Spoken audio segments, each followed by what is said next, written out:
This is a frustrating topic to discuss because as a professional writer, I'd love to tell you that no subject is off limits in your personal statement. But from a college admissions perspective, if you have to ask whether your college essay is too risky, it very well could be. Now, the better writer you are, the more leeway you have with risk in your essay, but let me tell you about some of the risks I've seen in essays at Mooshly and what I've advised the applicants. If you're new here, welcome. I'm Chris from Mooshly.com. I have an English bachelor's with a creative writing concentration and an MBA. I'm a consultant and professional writer, and I've helped a lot of students improve their writing and get accepted to elite academic programs and institutions like Ivy Leagues, medical schools, law schools, PhDs, and graduate business programs. I frequently get asked for writing advice, so I'm putting some out here to help you for free. I wrote a very thorough college essay introduction guide I highly recommend you check out. It's designed to be actionable and can get you started on your essay in minutes. Check out Mooshly.com or click the link in the description to download it for free. A risky college essay pushes boundaries through content, tone, or structure. You might tell a really edgy story or pontificate on controversial topics like politics or religion. You might toss in a few swears or jokes. You might write a paragraph backwards or in iambic pentameter. My college essay was a treasure map where I left cryptic symbols that indicated spots around the city I'd hidden sections of my essay on USB drives.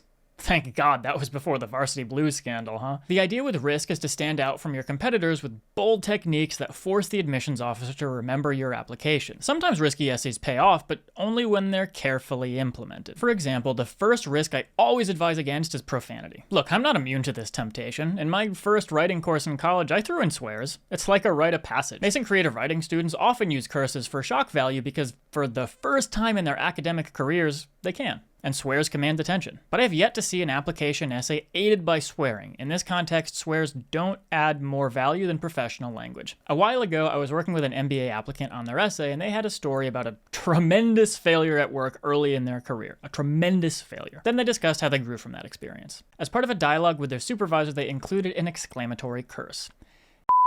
When I asked why include this, they argued that it enhanced the gravity of the situation, and everyone is an adult by graduate school anyway, right? But when I asked if there were alternative ways to express that seriousness in the story, we brainstormed a ton. None utilized swearing, and several were much more powerful. At the end of the day, this applicant wrote a great essay without swears and got into their top choice school. The takeaway for profanity is that it comes across as gimmicky shock value. Even if you had an admissions officer who liked the boldness, you don't know who's reading your essay, and there's no reason to take that gamble because both admissions officers who approve and disapprove of swear words in your essay could be equally swayed by a powerful essay that doesn't contain swears. Speaking of that MBA applicant, they took another risk that paid off. Did you catch it? Their personal statement began with a tale of a massive failure. That's an inherently risky thing to convey to an admissions counsel, and if their application shared that story for shock value without building on it and using it as a tool to demonstrate their values, the essay would have failed. But this is a good example of a calculated risk mitigated by how the applicant derived value from mistakes in their essay. Another risky essay category that can be well written is political essays. Generally speaking, I don't recommend writing political essays. You usually end up banking on the admissions officer agreeing with your political opinion and then admitting you for it. It's just high risk, low reward. However, I have greenlit some political essays from students where the politics is used as a vehicle for other values. For instance, international students explaining something political from their home country and how it affected them and spurred them to action. Or a political experience without a value judgment on the politics themselves that taught you something that serves as a springboard for the remainder of your essay. For example, you volunteered to canvass for a local politician that turned into a journey of discovery that ends with you wanting to become a counselor. Or maybe a political family argument at Thanksgiving that drives you to become a mediator. Something like that. Those are okay. But think very carefully before writing an essay about the current administration or political climate. It's just not a good topic in this context. Next, you're familiar with a trauma dump essay. You talk about the incredible hardships you've faced in your life. This got popular a while ago, and I still see some students view this as the golden ticket essay.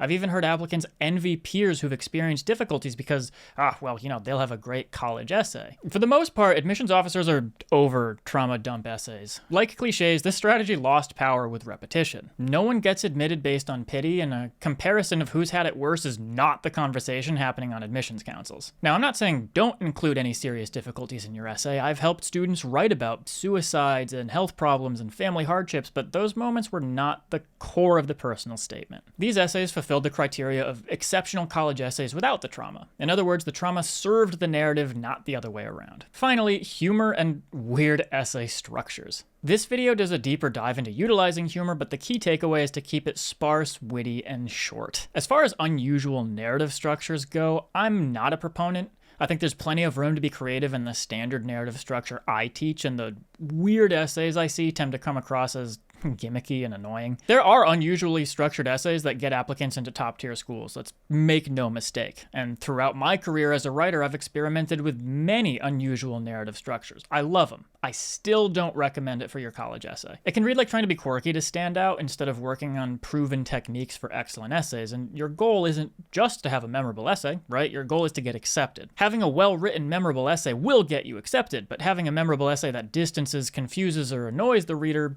might not. If you're unsure whether your essay takes foolish risks, sharing a draft with someone you trust can be illuminating.